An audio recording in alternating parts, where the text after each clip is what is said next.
Assalamualaikum warahmatullahi wabarakatuh. Baik, sebelum kita mulai materi kita pada kali ini, marilah terlebih dahulu kita berdoa dengan membacakan Bismillahirrahmanirrahim. Baik, adapun materi kita kali ini adalah masih berhubungan dengan materi yang sudah saya sampaikan pada pertemuan sebelumnya, ya, berupa slide, yaitu tentang protokol komunikasi, yaitu ada dua, yaitu model OSI dan protokol TCP/IP.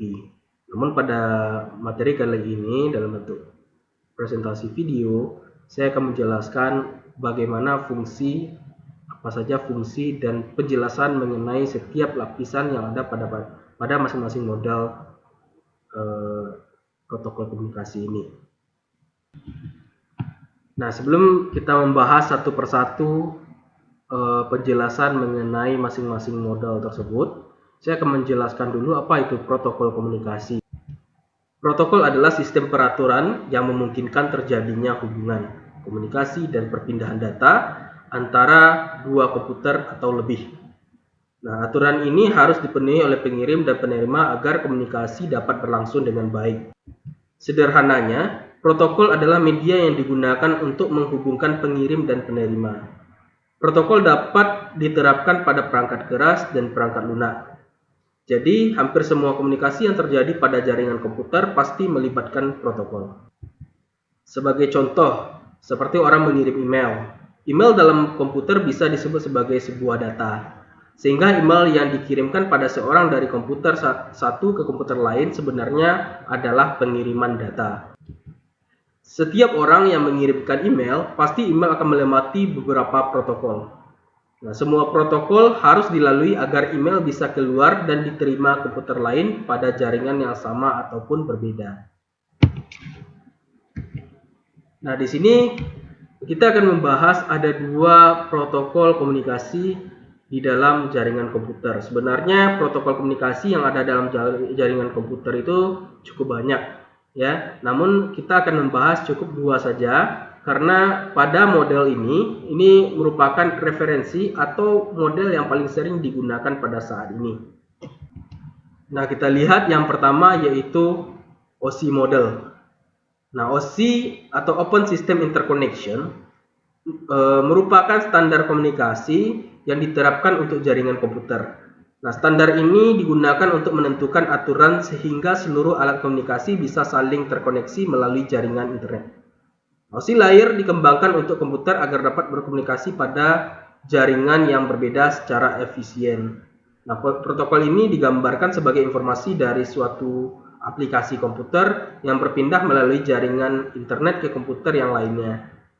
Nah, OSI layer secara konseptual terbagi ke dalam 7 lapisan di mana masing-masing lapisan memiliki tugas yang spesifik.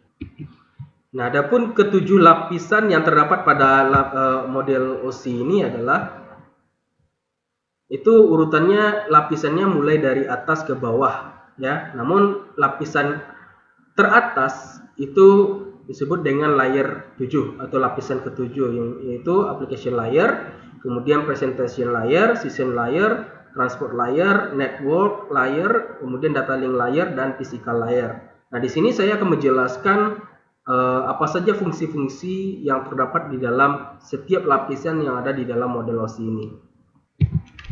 Lapisan teratas atau lapisan ketujuh atau application layer itu berfungsi sebagai antarmuka atau penghubung aplikasi dengan fungsionalitas jaringan. Mengatur bagaimana aplikasi dapat mengakses jaringan dan kemudian membuat pesan-pesan kesalahan. Pada layer ini sesungguhnya user berinteraksi dengan jaringan. Nah, contoh protokol yang berada pada lapisan ini seperti ada FTP, Telnet, SMTP, HTTP, POP3, dan NFS. Nah, sebagai contoh secara umumnya, pada application layer ini ibaratnya ketika kita mengirim data, itu kita menggunakan aplikasi apa? Misalnya, kita menggunakan browser seperti Mozilla, atau mungkin menggunakan Chrome, atau kita menggunakan aplikasi seperti Skype, dan lain sebagainya. Nah, itu kita berada pada lapisan ketujuh yaitu application layer, di mana itu yang bekerja adalah end user. Nah, kemudian lapisan selanjutnya yaitu lapisan keenam, presentation layer. Itu berfungsi untuk mentranslasikan data yang hendak ditransmisikan oleh aplikasi ke dalam format yang dapat ditransmisikan melalui jaringan.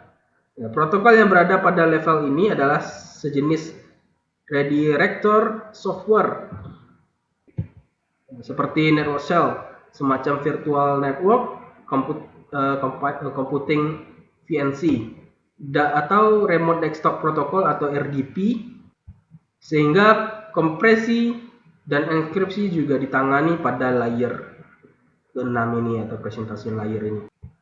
Nah, selanjutnya yaitu lapisan kelima, yaitu session layer. Itu berfungsi untuk mendefinisikan bagaimana koneksi dimulai, dipelihara, dan diakhiri. Selain itu, di level ini juga melakukan resolusi nama. Layer session sering disalahartikan sebagai prosedur login pada network dan berkaitan dengan keamanan. Ya, beberapa protokol pada layer session layer ini yaitu seperti NetBIOS, ya, protokol yang dikembangkan IBM, menyediakan layanan ke layer presentation dan layer application. Kemudian NetBIOS atau NetBIOS Extended User Interface, itu protokol pengembangan dari NetBIOS digunakan pada Microsoft Networking. Kemudian ADSP atau Tabletop Data Stream Protocol, kemudian PAP, Printer Access Protocol, itu protokol untuk printer PostScript pada jaringan Tabletop. Kemudian lapisan selanjutnya yaitu lapisan keempat atau transport layer, itu berfungsi untuk memecah data menjadi paket-paket data serta memberikan nomor urut setiap paket sehingga dapat disusun kembali atau setelah diterima, ya. Paket yang diterima dengan sukses akan diberi tanda atau acknowledgement, sedangkan paket yang rusak atau hilang di tengah jalan akan dikirim ulang. Nah, contoh protokol yang digunakan pada layer ini seperti UDP, TCP, dan SPX.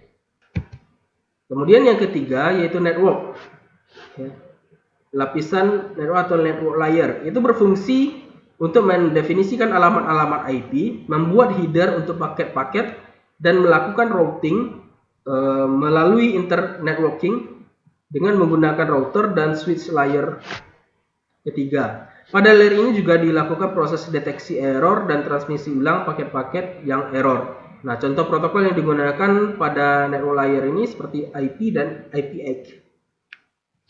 Kemudian lapisan selanjutnya yaitu lapisan kedua atau data link layer, berfungsi untuk menentukan bagaimana bit-bit data dikelompokkan menjadi format yang disebut frame. Nah, pada level ini terjadi error correction, flow control, penyelamatan perangkat keras atau MAC address, dan menentukan bagaimana perangkat-perangkat jaringan seperti bridge dan switch layer itu beroperasi. Menurut spesifikasi IEEE 802, ya, layer ini dikelompokkan menjadi dua, yaitu Logical Link Control atau LLC dan Media Access Control atau MAC. Nah, contoh protokol yang digunakan pada layer ini adalah Ethernet, kemudian token bus, token ring, demand priority. Nah, kemudian lapisan selanjutnya atau lapisan pertama yaitu physical layer, itu berfungsi untuk mendefinisikan media transmisi jaringan, metode persinyalan, sinkronisasi bit, arsitektur jaringan seperti halnya Ethernet atau token ring, topologi jaringan, dan pengabelan. Nah, selain itu, level ini juga mendefinisikan bagaimana network interface card atau NIC berinteraksi dengan media wire atau wireless, media kabel ataupun media tanpa kabel. Nah, layer fisikal itu berkaitan langsung dengan besaran fisik seperti listrik, magnet, gelombang. Nah, kemudian data biner dikodekan berbentuk sinyal yang dapat ditransmisikan melalui media jaringan. Nah, berdasarkan 7 lapisan yang ada pada OSI layer ini atau OSI model ini, sehingga menjadikan OSI itu menjadi acuan atau referensi dari setiap protokol-protokol jaringan yang ada pada saat ini. Termasuk juga yaitu menjadi acuan dari TCP/IP model. Nah, biasanya TCP/IP model ini lebih dikhususkan untuk jaringan internet. Nah, sekarang kita akan bahas apa saja fungsi-fungsi dari TCP/IP model. Nah, berdasarkan gambar yang kita lihat di layar, itu sudah tergambarkan bahwa TCP/IP model itu terdiri dari 4 lapisan. Yang teratas yaitu application layer, kemudian transport layer, kemudian internet layer, dan network access layer. Nah, di sini saya akan menjelaskan apa saja fungsi-fungsi dari masing-masing layer tersebut. Yang pertama kita lihat dari lapisan teratas yaitu application layer. Sama halnya dengan pada model OSI, pada application layer itu berfungsi menyediakan akses aplikasi terhadap jaringan yaitu TCP/IP. Nah, layer ini menangani high level protokol, masalah representasi data, proses encoding, dan dialog kontrol yang memungkinkan terjadinya komunikasi antar aplikasi jaringan. Nah, protokol aplikasi pada layer ini antara lain seperti Telnet, DHCP, DNS, HTTP, FTP, SMTP, SNP, dan lain sebagainya. Nah, kemudian lapisan selanjutnya yaitu transport layer, ya, atau juga biasa dikenal dengan lapisan host to host, yaitu berfungsi untuk membuat komunikasi antar dua host.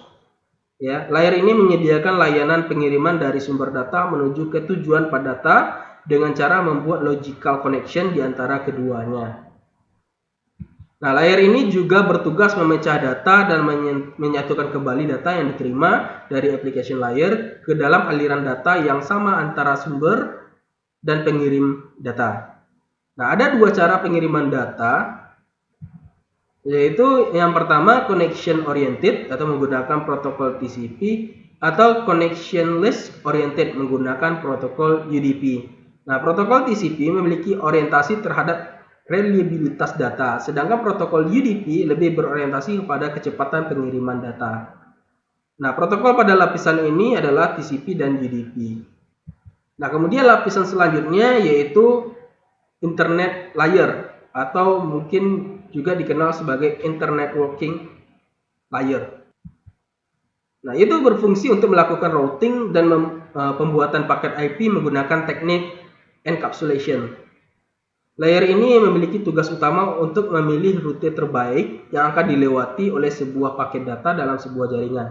Nah, selain itu, layer ini juga bertugas untuk melakukan paket switching untuk mendukung tugas utama tersebut.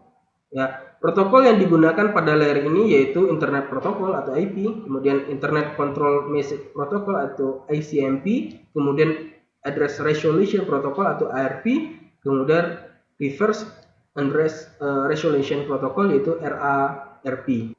Nah, kemudian selanjutnya yang terakhir, lapisan terbawah dari TCP/IP yaitu Network Access Layer atau juga dikenal dengan Network Interface, yaitu berfungsi untuk meletakkan frame-frame data yang akan dikirim ke media jaringan.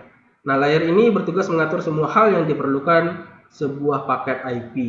Nah, protokol yang berjalan dalam lapisan ini adalah beberapa arsitektur jaringan lokal seperti Ethernet, token ring, serta layanan teknologi WAN seperti IOTS, ISDN, frame relay, dan ATM. Nah, pada pengimplementasikan dari masing-masing model ini, ya, kita lihat bahwa sebenarnya model OSI itu jarang diimplementasikan karena dia sifatnya kompleks dan cenderung mahal. Nah, jadi model OSI lebih cenderungnya itu digunakan sebagai referensi atau acuan di dalam merancang protokol baru. Nah, sifat dari model OSI ini dia lebih fleksibel dan dinamis yang dapat mengikuti perkembangan teknologi. Karena sifatnya tadi yaitu sebagai referensi atau acuan. Nah, sedangkan pada TCP/IP itu dia sebuah standar yang diadopsi seluruh dunia atau biasanya digunakan untuk standar protokol pada jaringan internet. Nah, sehingga karena dia sebagai standar untuk internet ya, maka sifat dari TCP/IP ini dia relatif lebih sederhana dan sudah teruji. Kemudian telah diimplementasikan baik di dalam hardware maupun software. Dan model dari TCP/IP itu lebih fokus pada pengembangan jaringan internet. Nah, baiklah, cukup sekian dari materi kita kali ini. Jika ada pertanyaan silakan ditanyakan. Saya akhiri. Assalamualaikum warahmatullahi wabarakatuh.